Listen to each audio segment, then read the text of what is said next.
Hello అండి, welcome to Lakshmi వలోలాస్ kitchen. నేను మీ లక్ష్మి. ఈరోజు వీడియోలో ప్రసాదం పులిహోరని ఇంట్లో ఎలా ప్రిపేర్ చేసుకోవాలో చూపిస్తున్నానండి. మనకి దగ్గరలో వరలక్ష్మి వ్రతం ఉంది కదా, సో మార్నింగే హడావిడి పడకుండా చాలా రుచిగా ఉండేలాగా ఈజీగా చేసేసుకోవచ్చు అనమాట. సో ఈ విధంగా చేసుకుంటే రుచి బాగుంటుంది, చాలా త్వరగా కూడా అయిపోతుంది. మరి ఈ ప్రసాదం పులిహోరను చేసే ముందుగా ఒకసారి వీడియోకి లైక్ చేసేయండి. సో స్టార్ట్ చేసేద్దాం. సో ముందుగా వచ్చేసి మన పులిహోర చేసుకోవడం కోసం రైస్ని ఉడికించుకోవాలి. దానికోసం నేను ఇక్కడ 1 గ్లాస్ రైస్ తీసుకున్నానండి. అంటే 1/2 కిలో రైస్ తీసుకుని కుక్కర్లో వేసుకుని ఈ రైస్ను ఒక 2-3 సార్లు శుభ్రంగా వాష్ చేసుకోవాలి. కావాలంటే మీరు అన్నం వార్చుకుని కూడా వండుకోవచ్చు అనమాట.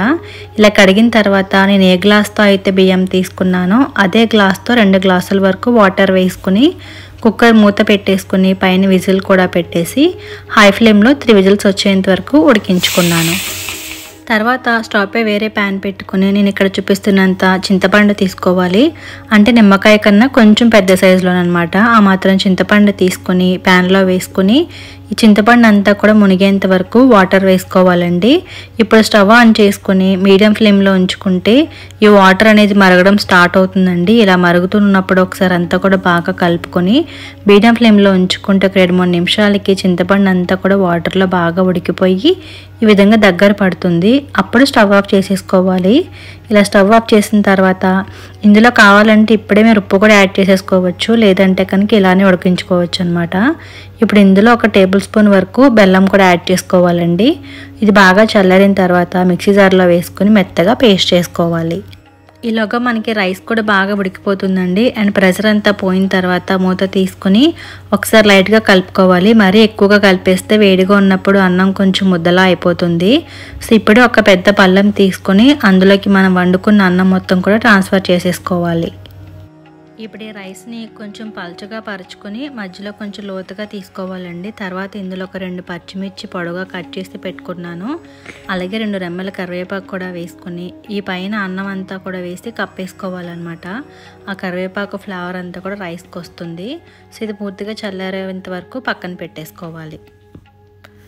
ఇప్పుడు మళ్ళీ స్టవ్ పై ప్యాన్ పెట్టుకుని ఇందులో 1 టేబుల్ స్పూన్ వరకు పచ్చిశనగపప్పు, 1 టేబుల్ స్పూన్ మినప్పప్పు, అలాగే 1 టేబుల్ స్పూన్ ధనియాలు వేసుకుని తర్వాత ఒక 1/2 టీ స్పూన్ మెంతులు వేసుకోవాలండి.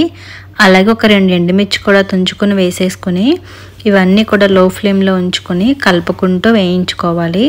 అంటే ఒక 2 నిమిషాల పాటు వేయించుకుంటే కొంచెం బాగా వేగుతాయి. అలా వేగిన తర్వాత 1 టేబుల్ స్పూన్ నువ్వులు కూడా యాడ్ చేసుకుని ఒక్కసారి ఈ విధంగా కలుపుకుంటే వేగిపోతాయండి. ఎందుకంటే ప్యాన్ ఆల్రెడీ వేడిగా ఉంది కాబట్టి.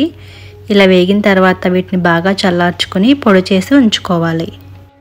ఇప్పుడు ఇదే ప్యాన్లో ఒక 3 టేబుల్ స్పూన్ల వరకు ఆయిల్ వేడి చేసుకోవాలండి. ఎందుకు అంటే మన పులిహోర కోసం పోపు పెట్టుకోవడం కోసం.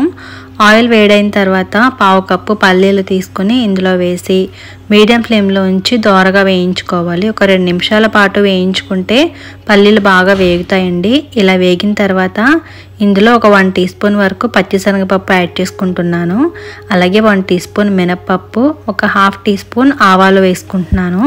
వీటితో పాటుగా 1 టేబుల్ స్పూన్ వరకు అల్లం తరుగు, అలాగే 2 పచ్చిమిర్చి, ఒక 3 ఎండుమిర్చి కూడా వేసుకుని ఒక 2 రెమ్మల కరివేపాకు కూడా వేసి ఈ పోపు అంతా కూడా కలుపుకుంటూ బాగా దోరగా వేయించుకోవాలి. పులిహోర రుచి అయితే పోపులోనే ఉంటుందండి. పోపు ఎంత బాగా వేగితే పులిహోర చూడడానికి తినడానికి కూడా అంత బాగుంటుంది. ఇలా వేగిన తర్వాత ఇందులో ఒక 1/2 టీ స్పూన్ పసుపు, అలాగే 1.5 టీ స్పూన్ సాల్ట్ వేసుకున్నాను. నేను రైస్లో కానీ చింతపండు గుజ్జులో కానీ ఉప్పు వేయలేదు కాబట్టి పులిహోర మొత్తానికి సరిపడగా ఇప్పుడే వేసేసుకుని ఒకసారి అంతా కూడా కలుపుకొని వేయించుకున్నానండి. ఇలా వేగిన తర్వాత మనం ముందుగా ఉడికించుకున్న చింతపండుని పేస్ట్ చేసుకోవాలని చెప్పాను కదా, ఆ పేస్ట్ మొత్తం కూడా ఇందులో వేసేసుకోవాలి. ఇలా వేసుకున్న తర్వాత మీడియం ఫ్లేమ్లో ఉంచుకుని మొత్తం అంతా కూడా బాగా కలుపుకోవాలన్నమాట. నేను ఇక్కడ నువ్వుల నూనె వాడుతున్నానండి, అందుకే నురగలుగా ఉంది. ఇప్పుడు ఈ చింతపండు గుజ్జును కలుపుకుంటూ ఒక 2 నిమిషాల పాటు వేయించుకోవాలి. ఇలా బాగా వేగి కొంచెం దగ్గర పడుతుందండి. ఈ విధంగా దగ్గర పడిన తర్వాత స్టవ్ ఆఫ్ చేసేసుకోవాలి. ఇప్పుడు అన్నీ రెడీగా ఉన్నాయి కాబట్టి మన పులిహోర కలిపేసుకుందాము. మనం ముందుగా అన్నంలో కరివేపాకు పెట్టి ఉంచాం కదా, అది చూసారు కదా కలర్ కూడా చేంజ్ అయిపోయింది. సో ఇప్పుడు దీన్ని తీసేసుకొని పక్కన పెట్టేద్దాము. పచ్చిమిర్చి అయితే అలానే ఉంచేసుకోవచ్చండి. ఇప్పుడు అన్నం కొంచెం ముద్దలాగా ఉంటుంది కాబట్టి మన ఈ విధంగా వేళ్లతో కొంచెం పొడి పొడిగా చేసుకోవాలి. ఇలా పొడి పొడిగా చేసుకున్న తర్వాత ముందుగా మనం వేయించుకున్నవి పౌడర్ చేసుకోవాలని చెప్పాను కదండి. ఆ పౌడర్ అంతా కూడా రైస్లో వేసేసుకుని రైస్ అంతటికి కూడా బాగా పట్టించుకోవాలి.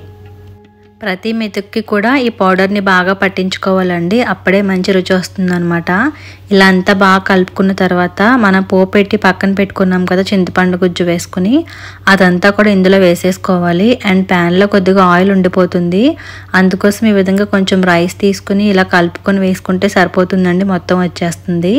తర్వాత ఇందులో మనం చింతపండు గుజ్జు వేసాం కదా, అదంతా కూడా రైస్కి బాగా పట్టేలాగా కలుపుకోవాలి.